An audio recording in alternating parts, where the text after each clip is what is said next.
5 seconds.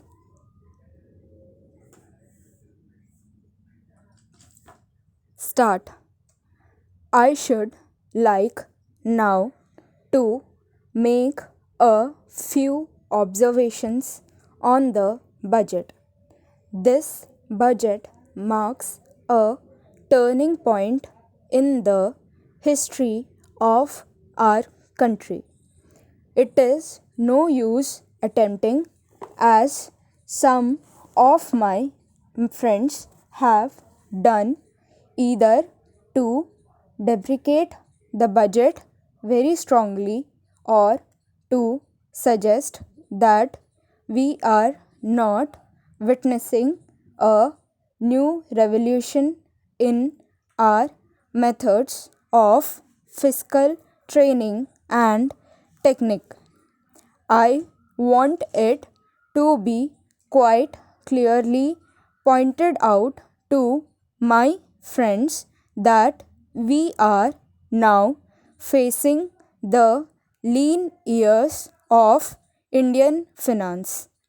Hitherto, we had revenue surpluses which were a form of public saving and which were meant to be utilized for capital development. Hereafter, this form of revenue surplus would not be available. We have therefore to find out ways and means of implementing our great program of national reconstruction at minimum cost. My point is that the deficit on revenue account would be of the order of about rupees 19 to 20 crores. Here, let me point out that I do not agree with those of my friends in the finance department who have attempted to suggest that rupees 9 or 18 crores which are obtained from Pakistan should be put to the revenue side of the budget. They are to be put on the capital side.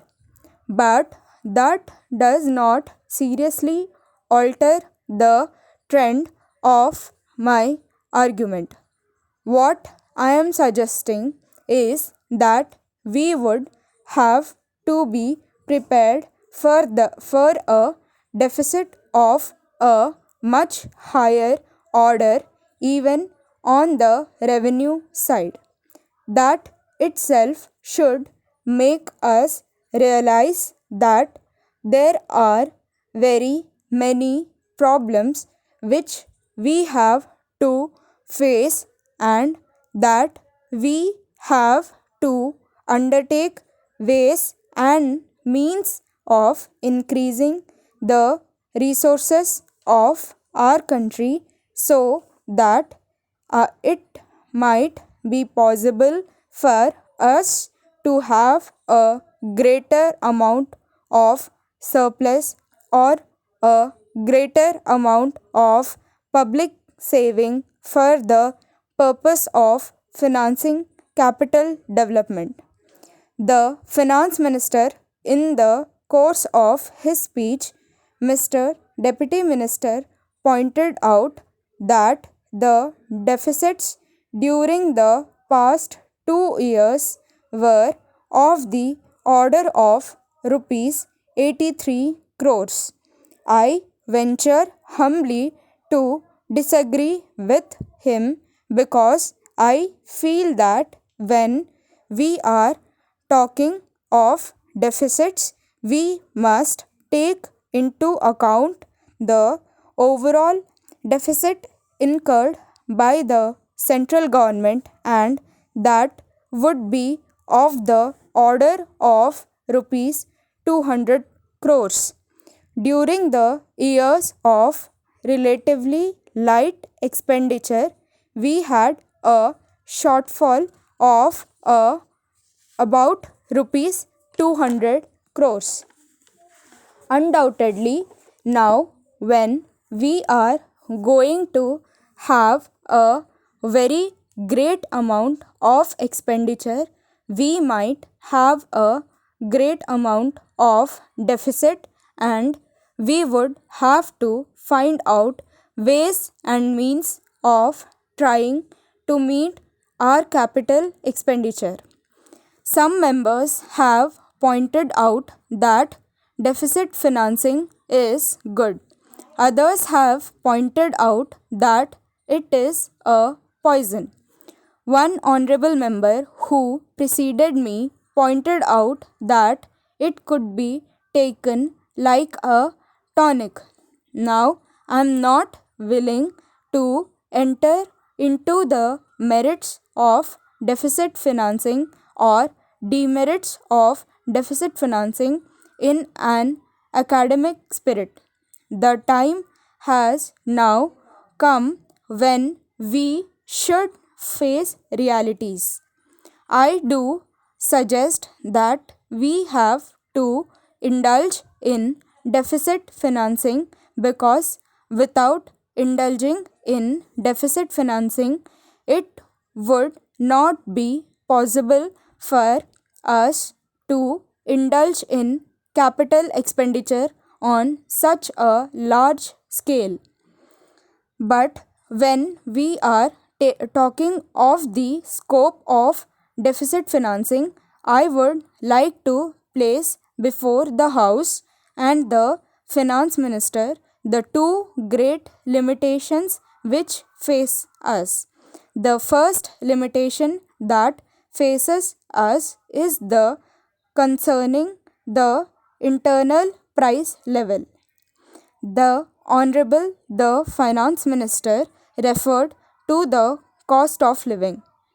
He said that he was going to keep a watch over the cost of living so that it may not shoot up within a short period and make a mess of the plans of capital development. But there is another limitation which has also to be borne in mind, a limitation which has not received as much notice as it should have done in all the discussions that have taken place on deficit financing. That limitation is the external limitation, or the limitation which arises on account of our balance of payments position. I think this is as important, Mr. Deputy Speaker, as the internal price level, and I should like to elaborate that particular point a bit more, because I feel that a time will shortly arrive when we might have either to reconsider our policy, or might even have to leave the Sterling Club of which we are a member. The second serious limitation is as serious as the first. What would be the consequences of deficit financing on our balance of payments?